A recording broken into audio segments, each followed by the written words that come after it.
तर नमस्कार शेतकरी मित्रांनो. तर मित्रांनो, आपल्या एका व्हिडिओला कमेंट आली आणि कमेंटमध्ये त्यांचं एक म्हणणं असं आहे की आम्ही सुद्धा शेळीपालन केलं असतं किंवा संपूर्ण गोष्टी आमच्याजवळ चांगल्या आहेत, पाणी आहे, थोडंफार क्षेत्रसुद्धा आमच्याजवळ आहे शेळ्या सांभाळण्यापुरती. तर बघा, याच्यामध्ये अडचण आम्हाला अशी येते किंवा स्वतः एक मी तरुण आहे, मलासुद्धा एक करावंसं वाटतं आहे काहीतरी व्यवसाय. पण आपण शेळीपालन जर निवडा किंवा याच्यामध्ये किंवा कुक्कुटपालन असेल तर ह्या व्यवसायामध्ये लोक नाव ठेवत असतात.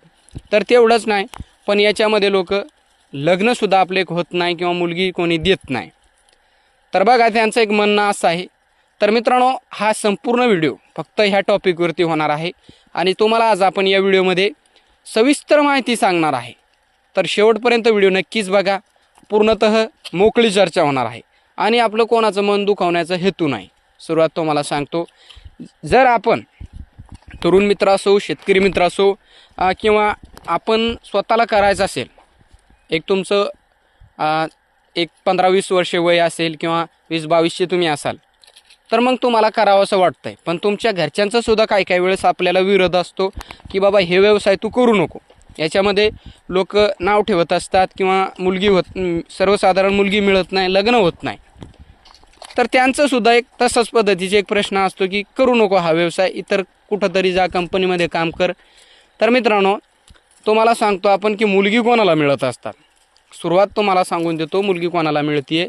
मुलगी एक आजच्या या रेंजमध्ये किंवा आजच्या ह्या काळात जो माणूस ज्याच्याकडे संध्याकाळच्या टायमाचे खाण्याचे वांदे आहेत किंवा त्याला एक त्या मुलीचं पोटसुद्धा भरता येत नाही, स्वतः कंपनीमध्ये काम करत असेल, काय करत असेल, तर तसा मुलगा आजकालच्या या जनरेशनमध्ये किंवा आजकालच्या ह्या काळामध्ये तसा मुलगा त्यांना हवा आहे. मुलींच्या एक आईवडिलाला, म्हणजे स्वतः शेतकरी मित्र जर असेल, स्वतः त्याच्याकडे एक 10-12 एकर क्षेत्र असेल, कमी असेल, पूर्णतः ओलिती असेल, तरीसुद्धा मुलगी मिळत नाही. तर का? तर मुलीला आमच्या एक शेतामध्ये लग्न होतं आहे, पण आमची मुलगी शेतामध्ये काम करणार नाही किंवा तुम्हाला एक संपूर्ण कामगाराचं लावून तुम्हाला काम करावं लागेल शेतीतले, तर आम्ही मुलगी देतो आहे. तर ह्या अटी जे एक मुली असतात त्यांचे घरच्यांचे एक अटी हे असतात. तर जो कंपनीमध्ये काम करतो, ज्याला 10-12 हजार रुपये गज, आपला एक शेतकरी मित्र, त्याच्या मालाला भाव नाही, काय नाही, संपूर्ण गोष्टी त्याचे एक लॉसमध्येच आहे, तरीसुद्धा तो उपाशी मरत नाही किंवा कोणापुढं त्याला हात पसरण्याची गरज नाही. तर एवढं करूनसुद्धा जर आपलं लग्नच होत नसेल, तर मग 10 एकर क्षेत्रसुद्धा ठेवून काय फायदा आहे, किंवा 15सुद्धा असेल, तर मग याच्यामुळे काय शेतकरी मित्र, तरुण मित्र यांच्याकडे क्षेत्र आहे, पण हे संपूर्ण सोडून ते पुण्याच्या ठिकाणी 10-12 हजार रुपये मजबुरी म्हणू शकता, 10-12 हजार रुपयाने काम करत असतात. तर हे फक्त ह्याच कारणामुळे की या बाबा लग्नच होत नाही. तर मग शेतीगंज आहे, संपूर्ण आहे. आणि काहींच्या अटी अशी राहतात की शेती तर असलीच पाहिजे मुलाजवळ. बिगर शेतकरी, सर्वसाधारण आता शेतकरी मित्र त्यांची एक मुलं असतील, तर शेतकरी म्हणजे तुम्ही शेतकरी असाल पण तुम्ही शेतीमध्ये काम करणार नाही. लग्नाच्या नंतर सुद्धा काही मुलीच्या एक अपेक्षा अशा असतात की जर आपलं एक लग्न झालं किंवा लग्नाच्या नंतर आपण गावाच्या ठिकाणी राहणार नाही, शेती कोणाला तरी एक ठोक्याने देऊ किंवा सर्वसाधारण निंबटाईने, तर अशा पद्धतीने आपण राहणार पुण्याच्या ठिकाणी किंवा एक सिटीच्या भागाने. तर अशा एक आजकालच्या या जनरेशनमध्ये किंवा मुलींच्या अपेक्षा किंवा मुलींच्या एक वडिलांची अपेक्षा. तर कंपनीमध्ये जो माणूस काम करतो त्याचं एक थाटामाटात लग्न होत असते, त्याला काहीच अडचण येत नाही, त्याचं एक थाटामाटात लग्न होत असतंय चांगल्या पद्धतीचा. आणि जे व्यवसाय करतात आपले तरुण मित्र, शेतकरी मित्र, तर त्यांना असं वाटत असतं की बाबा आपण याच्यापेक्षा जास्त पैसा कमवतो किंवा आपल्या एक वार्षिक उत्पन्न याच्यापेक्षा जास्त आहे, तरी आपल्याला मुलगी मिळत नाही आणि आपल्याला कोणापुढे एक हात पसरवण्याची गरज नाही. जो व्यवसाय करतोय त्याला एक असा विचार वाटतोय किंवा त्याला मनामध्ये एक डाऊट येतोय की हा व्यवसाय आपण एक सोडून द्यावा. लग्नच होत नाही म्हटल्यावर हे व्यवसाय कशाला करायचं आहे, किंवा या कारणामुळे सुद्धा आपले काही तरुण मित्र, शेतकरी मित्र ह्या व्यवसायामध्ये उतरत नाही. फक्त हे एक कारण, ह्या एका कारणामुळे फक्त काही आपले तरुण मित्र व्यवसायाकडे एक दुर्लक्ष करतात किंवा करत नाही. तर राहिला प्रश्न लग्न. लग्न खरंच आपलं एक व्यवसाय करतात त्यांचं होतंय का, किंवा येणाऱ्या काळात होणारसुद्धा नाही का, ते तुम्हाला सांगतो. तर मित्रांनो, कोणाचं विचार तुम्ही सुरुवातीला करू नका. व्यवसायामध्ये तुम्ही उतरताय तर बेधडक कोणत्या व्यवसायामध्ये माणसाने उतरलं पाहिजे. सुरुवात म्हणजे तुम्ही ह्या गोष्टीचा विचारच करू नका की तुम्ही व्यवसाय जो निवडलाय तर तो व्यवसाय खराब आहे का. कुक्कुटपालन, सर्वसाधारण कुक्कुटपालन करत असताल तर एक जी मुली आहेत त्यांच्या घरच्यांचं थोडंच प्रॉब्लेम होत असतं की कोण करेल ते कुक्कुटपालन असेल तसं, असे एक अपेक्षा त्यांच्या असतात की आमची मुलगी काम करणार नाही. 100% काम तुम्हीच करणार त्याच्यामध्ये, पण तुम्हाला ते तिथे एक रिजेक्ट करत असतात किंवा आम्हाला असं एक जावाई नको किंवा असं काय. तर बघा मित्रांनो, तुमचं स्वतःचं जर त्या व्यवसायावरती पोट भरत असेल, आपलं कोणाचं मन दुखावण्याचा हेतू नाही, जर आपलं स्वतः एक त्या व्यवसायामध्ये किंवा लक्ष्मी म्हणू शकतो आपण, त्या लक्ष्मीमुळे आपलं एक पोट भरू शकतंय किंवा ती आपल्याला एक 2 टाईमची भाकर देते किंवा आपल्याजवळ आहे, त्याला अजून ते एक आपल्याला पोटभर त्याच्यामधून मिळतंय. आपल्याला एक नोकरदार, सर्वसाधारण जो कंपनीमध्ये काम करतोय तो दुसऱ्याच्या हाताखाली काम करत असतो. कायम लक्षात ठेवा, दुसऱ्याच्या हाताखाली काम करत असतो. तो स्वतः मालक नसतो. स्वतः मालक नसतो, त्याला एक सुट्टी काढण्यासाठी वेळ मिळत नाही किंवा सुट्टी त्याला काय काम असलं त्याच्यामागे काय तर ते एक त्याला वेळ मिळत नाही. दुसरा प्रश्न, महागाई भरपूर आहे. जर तुम्ही कंपनीमध्ये काम करत असाल तर महागाई भरपूर आहे. 15,000 पेमेंट पडत असेल, सर्वसाधारण 7-8 हजार रुपये तुमचे कमीत कमी एक खर्च होत असतो. ते पण एक लांब राहून, आपण गावी राहून सुद्धा एक आपलं उत्पन्न चांगल्या पद्धतीचं घेऊ शकतो. आपल्या आईवडिलाजवळ आपण थांबून फक्त ह्या अडचणी आपल्याला बघायला मिळतात. त्या कारणामुळे आपलं थोडंसं एक मन दुसरीकडे लागत असतं किंवा आपलं एक थोडंसं वाटतंय बाबा की काय करावं मग असं व्यवसाय करू. आणि जे एक तरुण मित्र असतील त्यांच्या एक वडिलांना सुद्धा वाटत असतं की मुलाचं एक लग्नच होत नाही किंवा होणार नाही असा व्यवसाय जर केला तर मग त्यांना सुद्धा एक असं एक धाकधुकी असते की बाबा हे व्यवसाय आपल्याला सुद्धा नको. तर 100% तुम्हाला सांगतो, व्यवसाय फक्त आपल्या एक स्वतःच्या मनाने कोणताही करा. त्याच्यामध्ये तुम्ही उतरलात तर ह्या जगाचं ह्या दुनियेचं किंवा काय कोणतं माणूस काय म्हणेल किंवा लग्न होईल का तर याचा विचार तुम्ही करू नका. 4 दिवस तुम्हाला ते लोक नाव ठेवणार की ज्यांना वाटतंय हा जर व्यवसायामध्ये उतरला तर चांगल्या पद्धतीचं उत्पन्न घेईल, याची एक परिस्थितीमध्ये सुधारणा होईल. तर मग हे जळणारे जे लोक आहेत ते तुम्हाला सुरुवातीला नाव ठेवणार. काय म्हणणार की बाबा काय व्यवसाय तू हा एक निवडलाय किंवा एक काय पडलं ह्या व्यवसायामध्ये.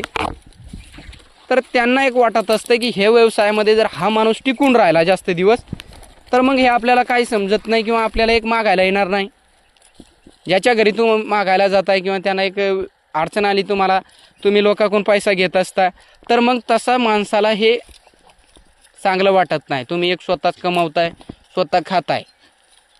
तर मित्रांनो, ह्या गोष्टीकडे तुम्ही लक्ष देऊ नका.